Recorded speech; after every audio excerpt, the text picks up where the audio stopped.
하고 있습니다. 에베소서 4장 차례입니다. 에베소서 4장 1절부터 6절까지의 말씀을 저와 여러분들이 한 절씩 교독하겠습니다. 그러므로 주 안에서 갇힌 내가 너희를 권하노니 너희가 부르심을 받은 일에 합당하게 행하여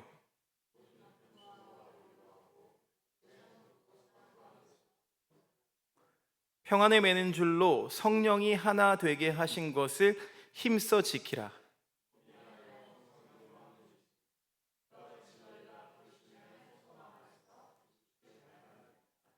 주도 한 분이시요 믿음도 하나요 세례도 하나요.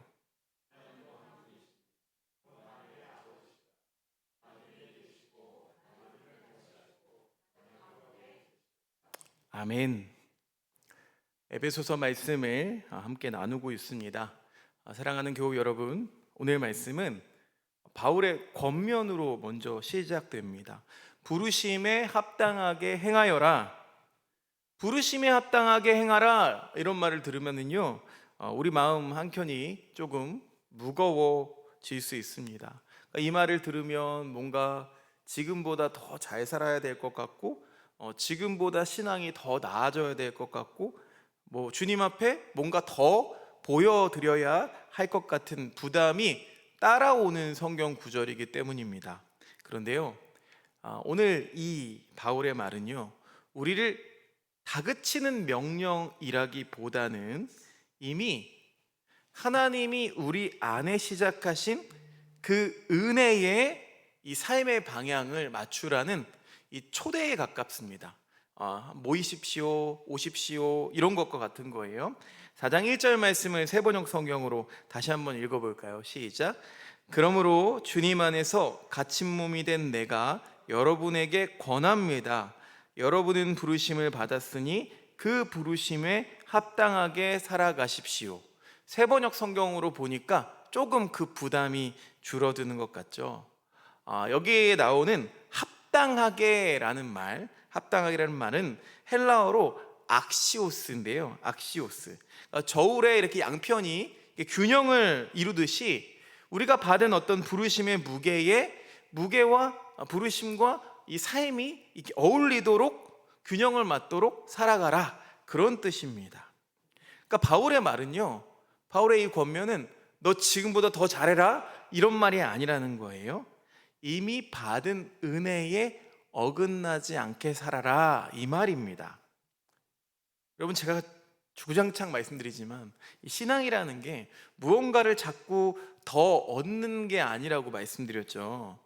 이미 받은 은혜에 내 삶을 맞추어가는 게 신앙입니다. 하나님이 우리를 불러놓으셨는데 삶이 다른 방향을 향해서 가고 있다면 그것이야말로 이 부르심에 어긋나는 거겠죠. 이 저울이 제대로 균형을 맞추지 못하고 있는 것이겠죠. 그러면서 바울이 이어서 말하는 내용이 참 흥미롭습니다. 어떤 거대한 비전이나 눈에 띄는 사역, 이런 걸 먼저 이야기하지 않는단 말이에요. 그래서 이 부르심이 합당하게 행하라, 이렇게 얘기하면은 뭔가 너희들 교회에 더 부흥해야 된다, 교회를 더 크게 세우고 또 세상을 바꿔라, 이런 얘기를 할 것 같은데 이런 이야기를 하지 않는다는 말입니다. 대신에 무엇을 이야기하느냐? 겸손, 온유, 오래 참음, 용납을 말합니다.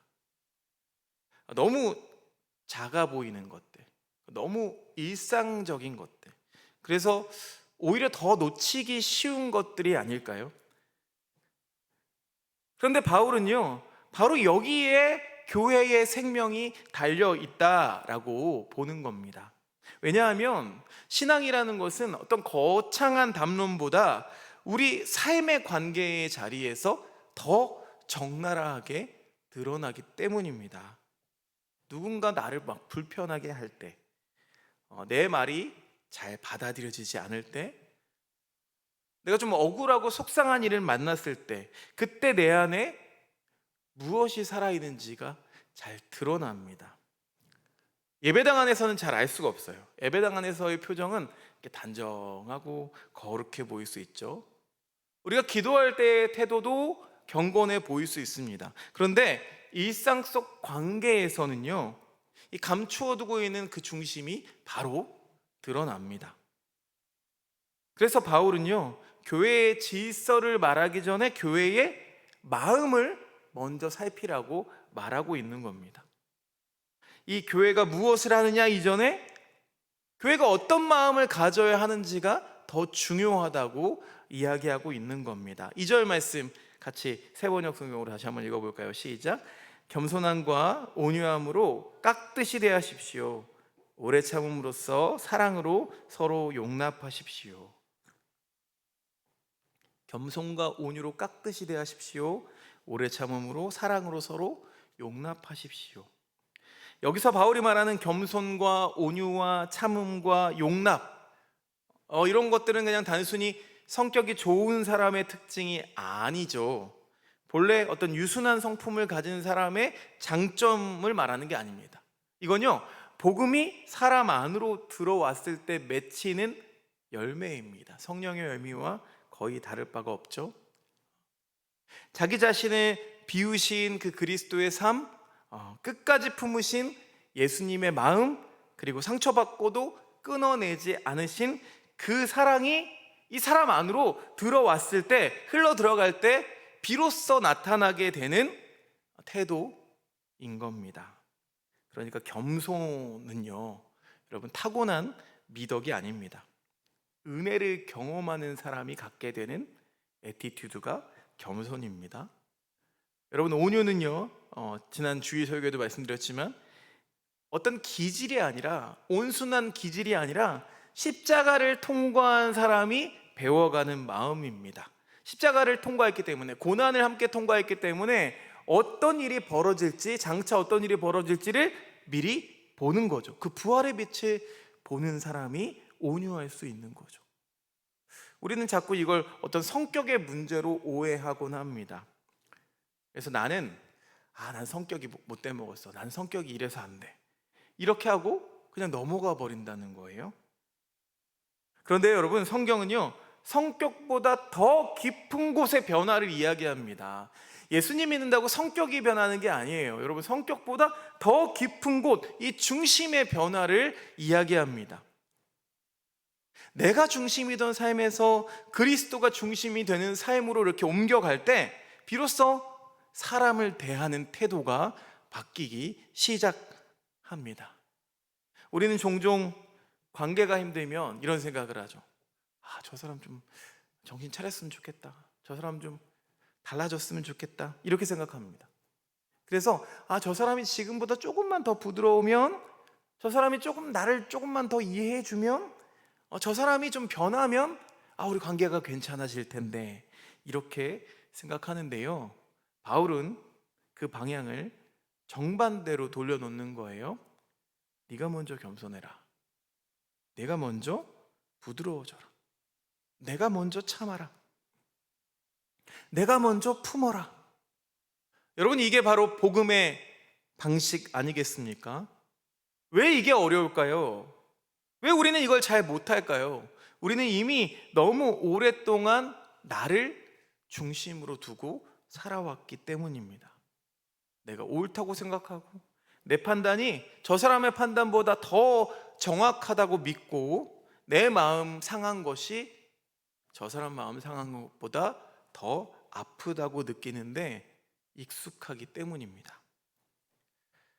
바울이 이 앞전에서 말했던 것처럼 우리는 세상의 풍조 안에서 살아온 사람들입니다. 그 흐름은 늘 우리에게 너를 지켜라, 너 자신을 지켜라, 너를 증명해라, 또 너를 포기하지 말아라, 이렇게 나 중심, 그 사람 중심의 교훈을 가르칩니다. 그러니까 그런 교훈을 들으면 어떻게 겸손과 온유가 흘러나올 수가 있겠습니까? 겸손과 온유는 저절로 흘러나오는 게 아니에요. 그것은 이 복음이 내 본능으로 들어와서, 이 본능을 거슬러 들어와서 그때 비로소 새로 시작되는 삶입니다. 그게 복음의 능력 아니겠습니까? 그래서 예수님의 마음이 참 중요한 거예요. 예수님의 마음. 예수님은 능력으로 자신을 드러낸 분이 아니시죠. 오히려 자신을 이렇게 설명하셨습니다. 마태복음 11장 29절에 설명한 내용이 있는데요, 예수님이 자기를 어떻게 설명하시는지 함께 읽어볼까요? 시작. 나는 마음이 온유하고 겸손하니 내 멍에를 메고 나한테 배워라. 그리하면 너희는 마음에 쉼을 얻을 것이다. 이 말이 뭐 예수님이니까 가능하지 이렇게 생각할 수도 있는데, 이게 참 놀라운 말 아닙니까? 하나님의 아들이신 분이 자신의 위엄이나 권능보다 자신의 마음을 말씀하세요. 왜 그럴까요? 왜 그렇게 하셨을까요?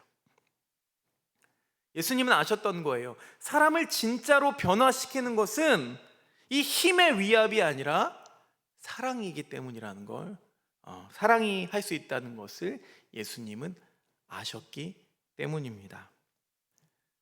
여러분, 사람을 이렇게 눌러놓는 힘은요, 겉은 바꿀 수 있어도 속은 바꾸지 못합니다. 우리가 햇님과 바람의 그 이소부화 아시잖아요, 그렇죠? 저 사나이, 저 나그네의 옷을 누가 벗길 수 있을까? 이렇게 하잖아요. 누가 이기나요? 당연히 바람이 이길 줄 알았는데 햇님이 이기는 이야기 여러분 다 기억하실 겁니다. 바로 그런 거예요.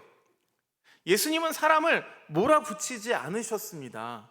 예수님은 사람을 기다리셨고 또 품으셨고 스스로 돌아올 여백을 늘 만들어 두십니다. 그래서인지 예수님 곁에는요, 늘 상한 사람들이 찾아옵니다.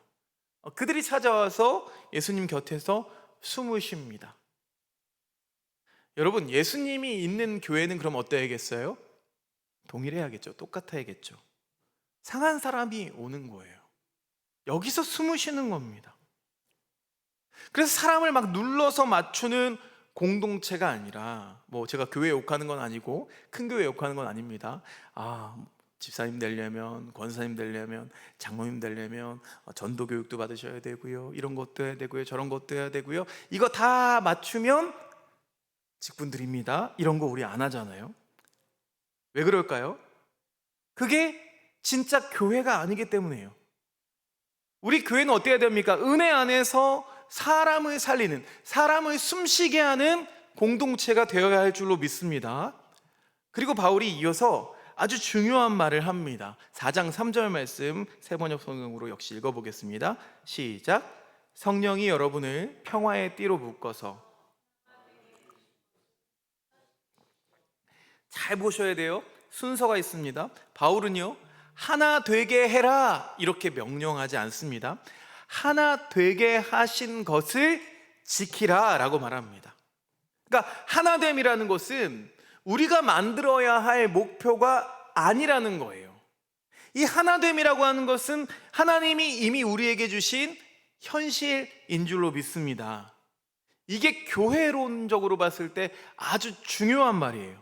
여러분, 교회의 하나됨은요, 인간의 어떤 합의의 결과가 아닙니다.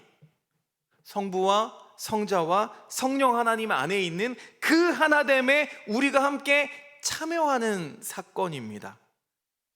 하나님이 먼저 우리를 그리스도 안으로 불러 넣으셨고 성령께서 또 우리를 한 몸으로 이렇게 묶으셨습니다. 그러니 우리가 해야 할 일은요, 억지로 프로그램으로 어떤 부흥회로 하나를 만드는 것, 억지로 만드는 것이 아니라 이미 우리에게 주어진 이 하나됨을 깨뜨리지 않고 지켜가는 것이 더 우리가 해야 할 일인 줄로 믿습니다. 우리는 자꾸요, 이런 생각을 해요. 우리끼리 잘 맞아야지 하나가 될 거라고 생각합니다. 그런데 성경은 뭐라고 이야기해요? 너네 이미 하나야. 그러니 그 하나됨을 지키며 살아라, 이렇게 이야기해 주십니다. 여러분, 이 순서가 뒤바뀌면요, 이 순서를 놓치면 교회 공동체라도 금방 피곤해집니다. 왜요? 맞춰야 되고 견뎌야 되고 이렇게 애써서 하나가 되려면 이 관계가 오래 가지를 못합니다. 그런데 은혜로 이미 우리가 하나 되었음을 알고 나면 그때부터는요, 관계를 바라보는 시선이 달라집니다. 제가 이렇게 설교한다고 해서 하나됨이 쉽다는 이야기는 아닙니다. 이미 하나가 되었다고 해도 여전히 우리는 불안한 게 사실이에요. 왜요? 여전히 서로 다르기 때문이죠. 여전히 집에 있는 사람하고도 하나 되지 못하는 우리인데, 그렇죠? 당연합니다. 여전히 서운하고 또 여전히 상처 받습니다. 철학자 레비나스가 그런 말 했다고 해요. 타인은 나에게 불편함으로 찾아온다. 뭐 타인은 지옥이다, 이런 말도 있잖아요. 심지어는 이게 참 정직한 말이기도 합니다. 사람은 저마다 다 달라요. 말하는 방식도 다르고 또 침묵하는 방식도 다르고 사랑을 표현하는 방식도 서로 다르고 상처를 느끼는 지점도 저마다 다 다릅니다. 그래서 우리들은요, 본능적으로 나랑 비슷한 사람을 찾게 된다는 거예요. 그래서 함께 있으면 편한 사람, 또 부담 없는 사람, 나랑 말이 잘 통하는 사람. 그런데 복음은 그렇지가 않다고요. 복음은 자꾸 그 편한 자리에서 우리를 끄집어냅니다. 예수님은요, 실제로 그렇게 사셨습니다. 경계를 넘어가셨어요. 그 당시에 수많은 경계들, 세리의 집에 들어가시고 병든 사람의 몸에 손을 대시고 유대인이 불편해하던 사마리아 사람들과도 마주하셨습니다. 예수님의 삶이란 누가 내 사람인가 이걸 정하는 삶이 아니라 누구도 내 밖에 두지 않는 삶을 사셨습니다. 그러니까 예수님을 따라 사는, 예수님이 머리 되신 교회는 본래 편한 사람들끼리 모이는 곳이 아니라는 말입니다. 서로 다른 사람들이 함께 모여서 이 그리스도 안에서 새로운 관계를 배워가는 곳이 교회인 줄로 믿습니다. 다시 한번 4장 3절 제가 읽어볼게요. 그리스도의 몸도 하나요 성령도 하나입니다. 이와 같이 여러분도 부르심을 받았을 때에 그 부르심의 목표인 소망도 하나였습니다. 자, 하나가 많이 나오죠. 우리 교회 이름인데 바울이 몸도 하나요 성령도 하나요 소망도 하나요, 주님도 하나요 믿음도 하나요 세례도 하나요, 하나님도 한 분이시다라고 말합니다. 여러분, 이건 단순한 수사가 아닙니다. 단순한 반복적인 수사가 아니에요. 우리의 기준을 다시 세우는 어떤 선언입니다. 우리는 아까도 말씀드렸지만 자꾸 관계를 나의 기준으로 해석을 합니다. 그러니까 내가 맞다가 먼저 나오고 내 기준이 옳다는 게 먼저 나오고 내가 먼저 이해받아야 된다는 게 먼저 나오죠. 그런데 바울은 말하는 거예요. 네가 기준이 아니다. 하나님이 기준이시다. 주님도 한 분이시고 믿음도 하나고 세례도 하나다. 그러니까 이 공동체 안에서 가장 위험한 상황은 어떤 상황입니까? 누군가 중심이 되면 위험한 상황입니다. 그게 목사일 수도 있고요, 또 교우 중에 한 명이 될 수도 있습니다. 내가 중심이 되면은요, 다른 사람들은 자꾸 걸림돌이 되는 거예요. 그런데 주님이 중심이 되면 이 다름이라는 게 견뎌야 할 짐이 아니라 은혜의 자리로 바뀌게 된다는 겁니다. 신앙은 결국 나 중심의 세계에서 이렇게 하나님 중심의 세계로 옮겨지는 일이 신앙입니다. 그 신앙을 올바르게 우리가 만들어 나갈 때에 비로소 사람을 대하는 방식도 달라질 줄로 믿습니다. 여러분, 우리가 관계 속에서 마음 닫아 보신 기억이 있으시죠? 저도 있습니다.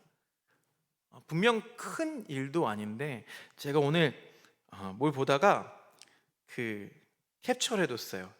읽어드릴게요. 어떤 내용이었냐면 교회에 대한 내용인데 교회는요, 교리적 논쟁보다 교회 지하실을 무슨 색으로 칠하냐를 놓고 더 많은 사람들이 교회를 떠난다라고 합니다. 맞죠? 그 말이 맞는 것 같아요. 중요한 것 때문에 싸우는 일은 별로 없어요. 그런데 차라리 시덥지 않은 일들을 가지고 그게 점점 불거지면서 큰일이 되고 그것 때문에 상처받고 교회를 떠나는 경우들이 참 많이 있죠. 그렇게 부딪힌 사람들을 바라보면 참 예전처럼 반갑게 대하기도 어렵고 자연스럽게 거리를 두게 됩니다. 저도 마찬가지예요. 목사라고 다를 게 없죠. 똑같습니다. 그럴 때 우리는 자기를 강화합니다. 종종 어떤 생각을 하냐면 내가 뭐 그렇게 잘못한 거 아니잖아, 내가 틀린 말 한 거 아니잖아, 이런 식으로 자신을 더 강화합니다. 그런데 물론 그럴 수도 있겠지만 정말로 부당한 일을 겪었을 수도 있겠어요. 그런데 복음은요, 거기서 한 걸음 우리를 더 나아가게 합니다. 바요 목사님 뭐라고 이야기하세요? 용납하라 라고 말씀해 주십니다. 여기서 용납이라는 것은 내가 다 이해됐으니까 그래서 하는 게 아닙니다. 이미 우리가 하나님께 용납받은 사람이기 때문에, 내가 1만 달란트 빚진 자 되었기 때문에 가능한 겁니다. 여러분, 하나님은 우리가 괜찮아진 뒤에 받아주신 게 아니죠. 그냥 부족하고 상처 많고 여전히 어긋난 채로 우리를 품으셨습니다. 그러니 우리도 서로를 향해서 이와 같은 은혜의 방향으로 걸어가야 합니다. 그래서 용납은요, 어떤 그냥 감상적인 태도 이런 걸 이야기하는 게 아니라 은혜의 기억에서 나오는 결단인 줄로 믿습니다. 그렇기 때문에 결국에는 우리는 지난주에 말씀드렸던 것처럼 뭔가 설득하고 설명하기보다는 기도를 선택할 수밖에 없는 거예요. 여러분, 이 시간이 그래서 그렇게 중요한 시간인 거예요. 사람의 마음은요, 설명으로 바뀌지 않는다고 말씀드렸어요. 이 관계에 세워진 벽은요, 우리의 논리로 무너뜨릴 수가 없습니다. 어떤 경우에는 아무리 맞는 말을 해도 관계가 더 벌어질 수가 있습니다. 왜냐하면 이 사람의 중심이라는 것은 이 말 몇 마디로 열리는 게 아니기 때문에 그래요. 하나님이 만지셔야 합니다. 하나님이 그 관계를 풀어주셔야 합니다. 그래서 우리 교회는요, 무언가를 설명하고 무언가를 이해시키려고 하기보다는 먼저 그 전에 기도하는 공동체여야 합니다. 말로 다 할 수 있는 데까지는 말하지만 그 너머는 하나님께 맡겨보는 거죠. 분명히 우리가 바꿀 수 없는 자리에서 하나님이 일하시기 때문입니다. 그래서 오늘 우리들에게 주어진 기도는 참 단순합니다. 하나님, 저 사람이 아니라 나를 먼저 바꿔주세요. 내 마음을 먼저 넓혀주세요. 예수님의 마음을 내 안에 품게 해주세요. 말씀을 마칩니다. 사랑하는 교회 여러분, 교회는요, 본래 완벽한 사람들이 모이는 곳이 아닙니다. 그냥 서로 다른 사람들이 예수님의 마음을 배워가는 곳이 교회입니다. 우리는 여전히 부족하고요, 또 여전히 어색하고요, 여전히 부딪힙니다. 그러나 괜찮아요. 왜요? 이미 하나님이 우리를 하나로 묶어두셨기 때문입니다. 우리가 해야 할 일은 뭐라고요? 그 하나됨을 깨뜨리지 않는 거라고요. 오늘도 주님 주신 이 말씀 앞에서 함께 기도하기를 원합니다. 하나님, 내 마음을 부드럽게 해주세요. 겸손하게 해주세요. 사랑하게 해주세요.